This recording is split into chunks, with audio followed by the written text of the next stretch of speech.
Good morning. This is the Break the Cage Now Hangout series on language with myself and Ephraim Olschewski, who will be along shortly. He'll be here in just a moment. Grateful that you had the chance to join us today, whether you're watching live or whether you are in replay mode. It is really exciting. And so the first thing I want to do is give you some examples. Today we're doing part 3 on language. And the part 3 on language is the power of it. And I called today's thinking versus speaking, because so often, I'm making this a little bigger for me to read.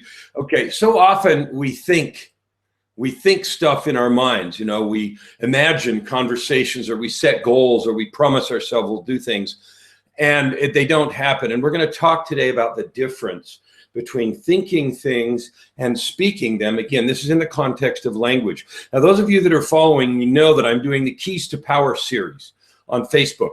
And it's a 50-part series, and I'm on part 32 or 3. If you haven't followed that, you really need to, because this is about creating power. And language is one of the 7 pillars of power. Language is one of the 7 pillars of power that are critical if you really want to have power. Now, what kind of power, you ask? Well, do you want to have power to create the life you want, the wealth you want, and so forth? That's what that series is about. And one of those pillars that we've already covered, the second pillar actually, was language. And in doing that, that was one of the things that caused me to think that this would be a great series to do for Hangouts. So we've done 2 of them. And the first one was Loose Lips, where we talk without thinking.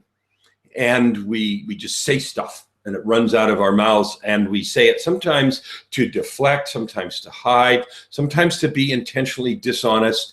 You know, we don't want to do something, and so we lie, and we say a lot of things that we don't mean, just to get people off our backs and so forth.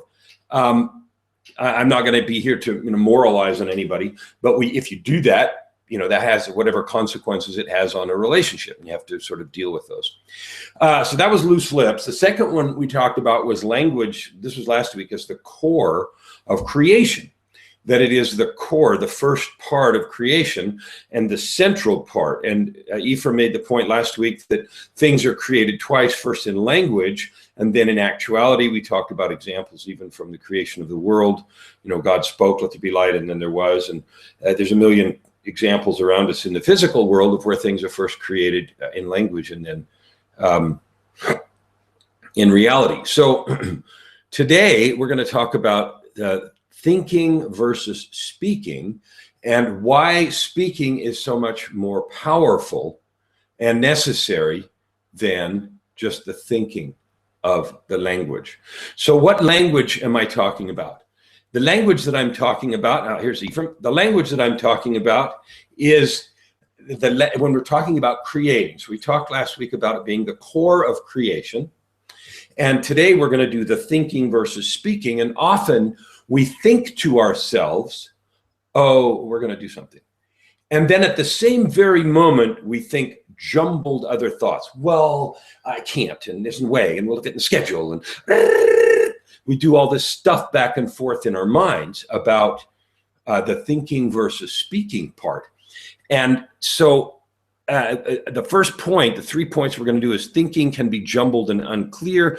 The second part is speaking creates precision and clarity. And part 3 is speaking for accountability and power. So we're talking about part 1, and even what I did just before is review the last couple of weeks and talk about what we're doing today, which is thinking versus speaking. Awesome.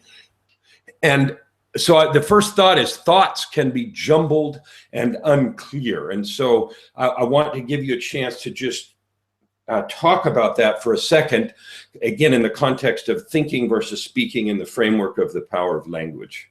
Awesome. Thank you. Can you hear me all right? Can hear you just fine. Good. I'm in Wisconsin, and so I just want to acknowledge that I got on, I think, 3 minutes after the time when I said I would be on. And it's great that, and just like a great example of that, we're not always going to do what we say we're going to do. And then just how do you deal with that? So it's interesting because I've kind of had a morning like that. So so I just want to acknowledge that, and then I'll also say I will put reminders in my phone so that I have those in there. Usually everything gets scheduled, but this is one of those things. It's like, of course I'm going to be there. And so yes, so I'll put reminders in my phone, and we'll be here. So I'm glad I'm here, and I'm in Wisconsin. I borrowed someone's computer, and that'll happen in about 2 minutes. So so thank you, and thanks for getting started. And so I just want to make sure that's complete. Is that good for you? We're complete. Awesome, great. Yeah, thinking and thoughts. And I think then there's a difference, and the thoughts are just kind of there. And then there's a difference in actual, like, real intellectual effort and thinking. And the thoughts are gonna be there. I think about it like, you know, the ticker, the stock ticker, and the thoughts are just, you know, the thoughts go by, and the thoughts are going to be there. And there's all kinds of thoughts, you know. I mean, there's so many different thoughts. And they're not necessarily my thoughts. I'm not identified with them like they're my thoughts. They're just thoughts, and they're just there. And then there's thinking, like real intellectual effort thinking. And that's how I would distinguish the difference of those. That's perfect. That's thoughts and thinking. And the next piece I wanted you to think about or speak about also is the difference between thinking and speaking, because we're talking today about how speaking adds a layer of power to that. So define or distinguish in just a sec between the thinking and then the speaking part. So then the way I would even see it then even further is that then I'm thinking, and I'm having, you know, intellectual effort, and then I'm taking that and I'm bringing it. It goes from, you don't know what I'm thinking, you know, you don't know what's in my head. And so when I take that and I organize it into speaking, it's like I'm selecting what I'm saying rather than it just being in my head. So I'm making it real and speaking it, because I can think everything I want to think, and you don't know what I'm thinking. You only know what I'm saying. You can't hear what I'm thinking. And that's fantastic. And so you've hit on one of the very key things that I think is so powerful. And that is, when I get ready to speak, unless I just go, when I get ready to speak, I have to organize them. I have to put one word after another. We think often, even when we're using intellectual effort, in a non-linear fashion. And this is an entirely different topic, but that's how I teach people to read multiple thousand words per minute, which is what I do. I can consume a book in just in half an hour, an hour. And the reason is you can train yourself to look at a book like we look at a landscape. We look at a landscape and we take it all in. And so you can look at a page of a book without doing the linear left to right, top to bottom. That's just an organizational tool that we have. There's nothing that says we have to read or even look at things like that. So this is a perfect segue into that, because our thinking is often non-linear. And even when we're doing intellectual effort, it's jumbled. And when we actually speak it, we have to take the time to organize it and create a train of thought, literally, that is organized so that it can be communicated.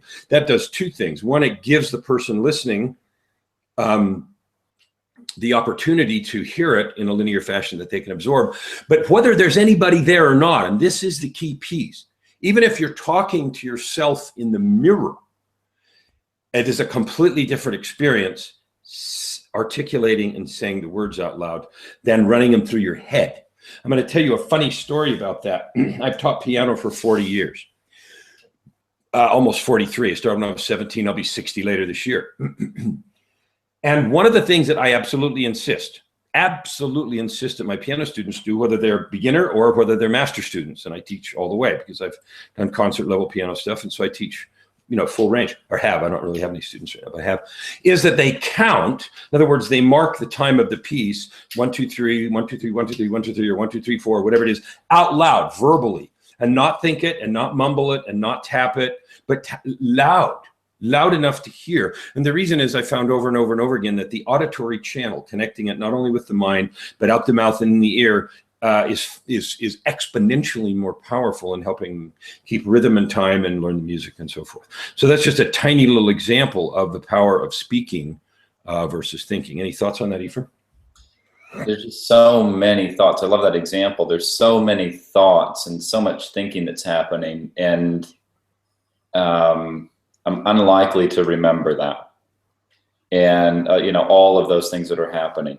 I mean, I don't know if I don't know what it's like for other people, but for me, it actually takes, like, you know, actually really an awareness of being aware of what I'm actually speaking and what did I give my word to. And even I'll go back to this morning as a great example. I gave my word to being here. And then where does that word go after that, right? And so being aware of what I'm giving my word to. And that's one of the things. So this morning's a great reminder of that for me, is what am I aware of what I'm giving my word to? And so just that piece of it, you know, just being aware of what I'm giving my word to, that even takes, that's a practice. That's something that I'm not sure that as people, that's something we're really even used to, is being aware of what I'm giving my word to, like really aware of what I'm giving my word to. And so, you know, how would you remember all of those thoughts? It just is not, it's just impossible. So that's a perfect segue into the next piece, which is speaking creates precision and clarity. You can't remember everything you think, and it's hard enough for us to remember everything we say. And that goes back to the very first episode, which was loose lips. We say whatever's handy sometimes, and even if we're intentional and we're saying it on purpose, like, I'm gonna do this, I'm gonna remember to pick up XYZ at the store. Yes, I hear the request. Yes, I'm gonna do it. And then where did that word go? Well, it has to go in the list in my mind if it doesn't go on a piece of paper. And so even with the precision and clarity, sometimes it's difficult to keep track of all of those things unless we create systems and processes. So that's a perfect thing about that. But this section is about something you started in the first one, which is that the process of speaking creates precision and clarity. So I'm thinking something, I put mental effort into it. I give you an example. Where am I sitting right here? I'm sitting in Alberta. I'm sitting in an international office that we opened this week. We've just picked up this place. My wife Joy is out here, so we've got a house up here. We're probably going to hold our Speed to Profit marketing event in September up here, because it's a beautiful venue and it'll just be a lot of fun. The one that's in June is in Phoenix, like the others have been all last year, but we'll probably hold one up here in September. So we're just doing that, and that came out of the speaking, articulating with precision and clarity of a goal that we had a while ago. So we had a goal a while ago. It started last year. I just had this feeling that we needed to do this. And there's some personal reasons as well. We've got kids up here and grandkids and all that stuff, but we just felt like this was a good thing to do for the expansion of the business and everything else. So that was thoughts. And then we went through this process of articulating it, agreeing to the goal, then putting time frames around the goal, and feeling really a lot of pressure toward the end of last year to, it's time to, you know, get that thing thought about real. And then we come up here to visit in January, and we're starting to feel like, and suddenly it felt like, okay, this is the time. And we are, again, articulated that with precision and clarity. And last time we were here a few weeks ago, this particular house showed up. It was unusual, where we found it, how we, all of those things. But our ability to do that, to create the outcome of where I'm sitting here holding this hangout right now as a fulfillment of a piece of language articulated months ago with precision and clarity, was precisely for those reasons. Thoughts about that, Ephraim? Yeah, and you didn't. I think about, like, try creating that without saying anything, and it wouldn't happen. And I knew that you were creating this with this place in Alberta, because you had told me that. And so it just wouldn't happen if you tried to create that without saying anything. It wouldn't happen. And so I think part of that goes into, you had a vision for having this place there in Canada, and you actually got others enrolled in your vision. And the result is now you have a place in Alberta. And that wouldn't have happened without others getting enrolled in your vision for having a place in Alberta, or whatever your vision was that you enrolled them in. And that wouldn't have happened without speaking. So that's a perfect example, because the others enrolling is, I told Ephraim when I was a guest at an event that he held. I mentioned it there to people. I had mentioned it to some relatives up here. I talked to kids, our kids, about it up here. So they kind of knew this was happening. And periodically what would happen, they would ask about it. And so it created not only a precision, meaning we're going to have an office. It's a house, but it's large, way bigger than we need for two of it. So intentionally large enough to do the office and everything we want to do, like hold an event here and everything like that. So all of that was articulated with precision and clarity X months ago. It would never have happened because we had to list the pieces of it. It needs to have this, and we ought to have here, and what are the parameters? Where do we want it to be? You know, here's where people live, and here's where we ought to do it. And Alberta is where Joy's from, and her mom's up here also. So that's the right province. And just all of these different pieces had to be talked about and languaged and done with precision and clarity, or we wouldn't even sort of have made that happen. So that's an example. Ephraim, could you talk about, I want you to think of either an example or a client or yourself where you have taken something important from the thought, even powerful thought stage, to language and clarity as a requirement for making it happen. And the reason for this section right here is to give the listeners an opportunity to go through a mental exercise right now of how you might language something you want with precision and clarity to move it forward to reality. That's a great question. So this week I'm here in Wisconsin for a branding and marketing event, and it's a small group of people, and probably one of the best in the world at what they do, what she does. And we've talked a lot about how do you communicating, in your branding and your marketing, communicating to the target group. And so that's immediately where I go when you ask that question. I start thinking about the last couple of days and what I've been experiencing.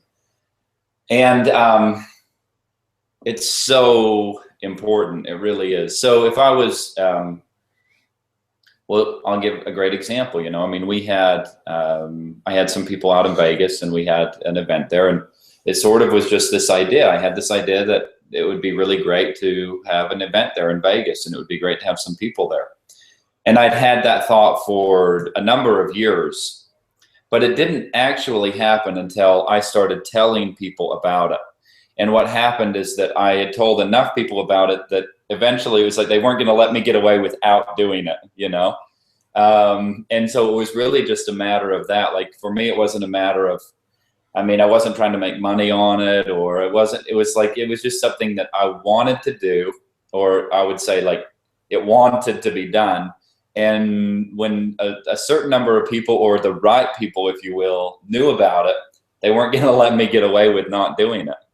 And even still now, and some of those people are still calling me, and they're going, "You have to do this again."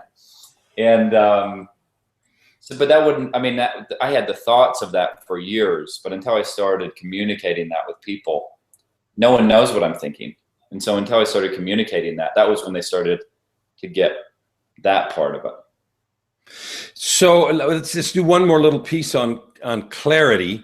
So let's just do with that right there. So the event that you held, you had an idea for X number of years that you were going to do that. And when you started talking about it with people, how did that change the clarity of what would actually happen?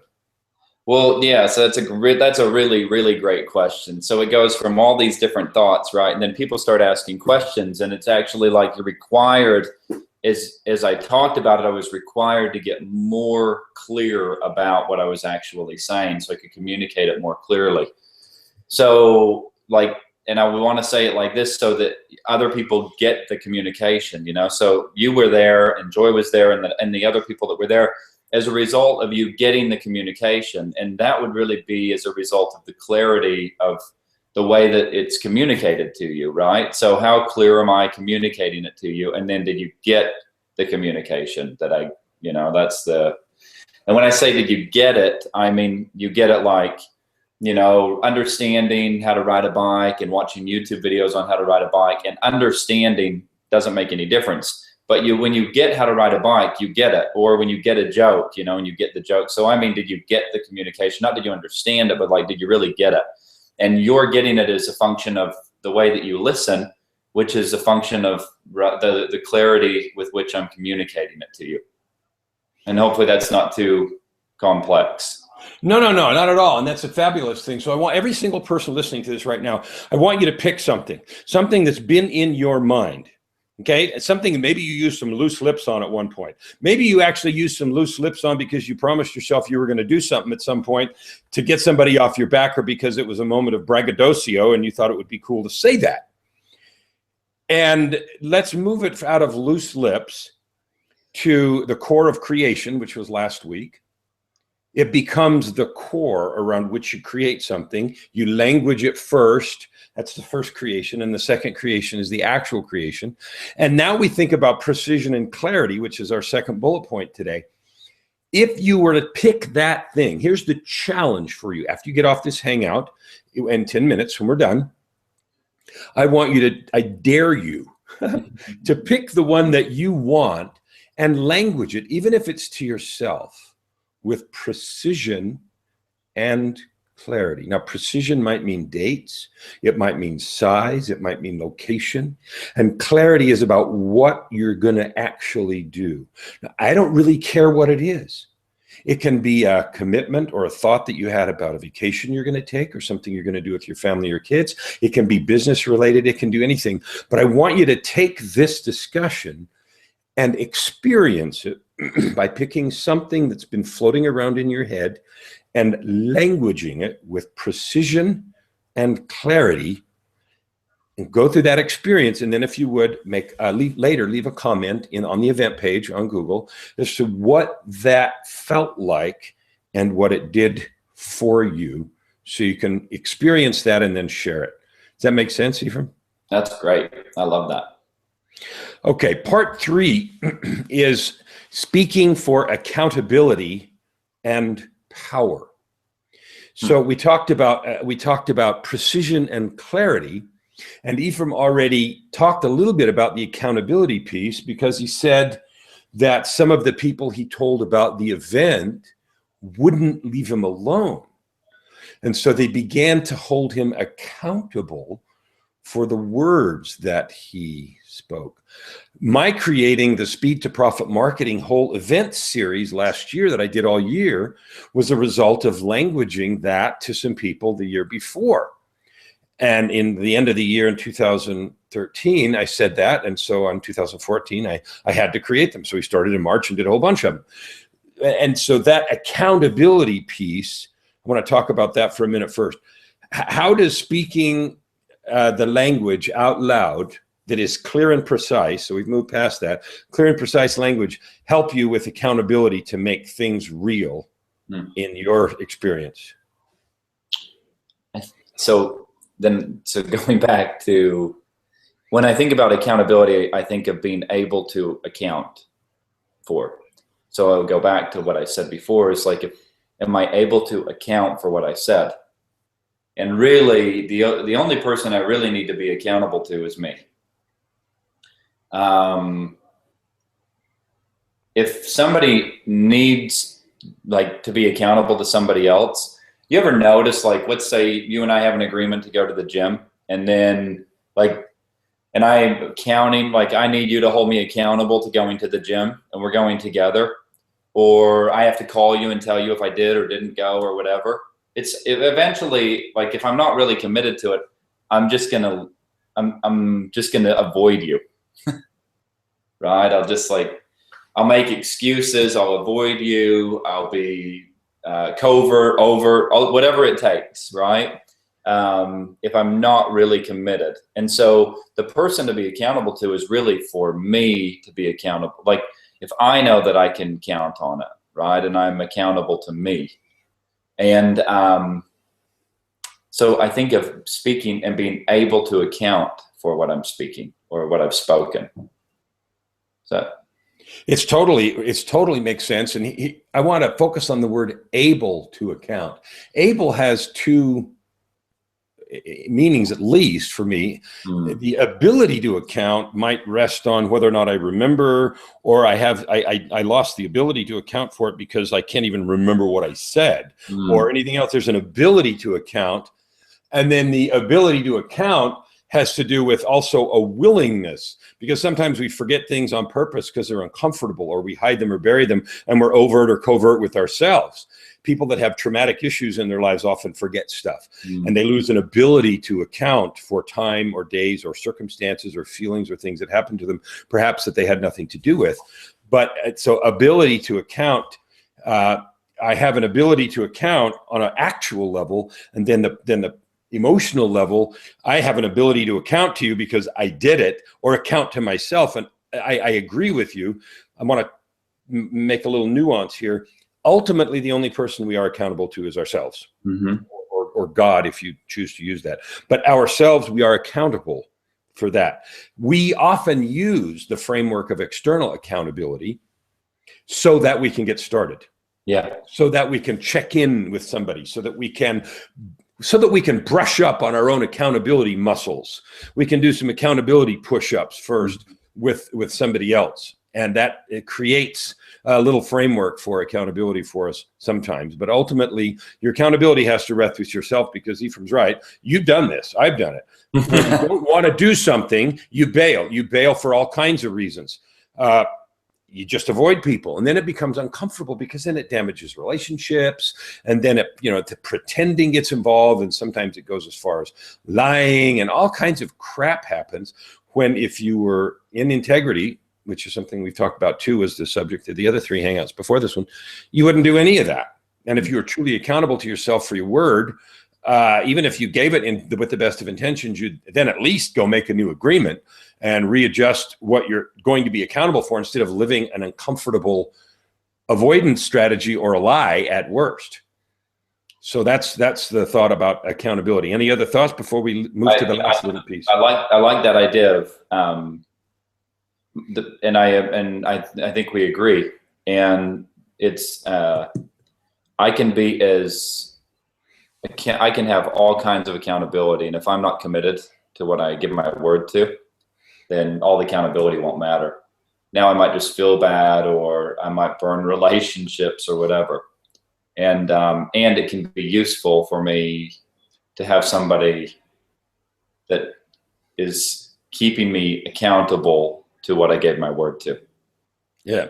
So the last piece is speaking for accountability and power. I want to talk briefly about power. My experience is just straight up. Sometimes you whisper it, sometimes you scream it, sometimes you sing it, sometimes you weep to it.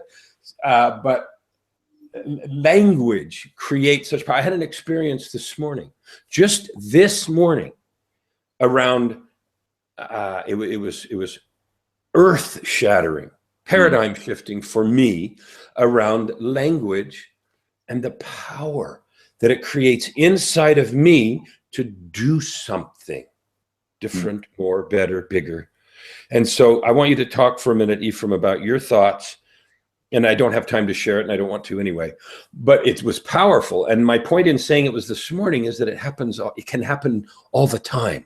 It isn't like something that, once in a while we go to the mountain and have some, yeah. In terms of living in this power of language. So you want to think about out loud a little bit about, or language a little about language and power?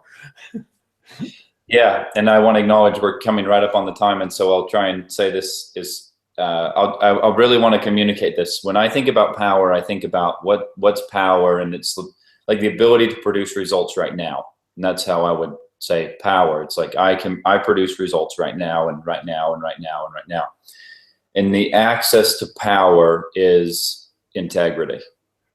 Without integrity, there's just no power.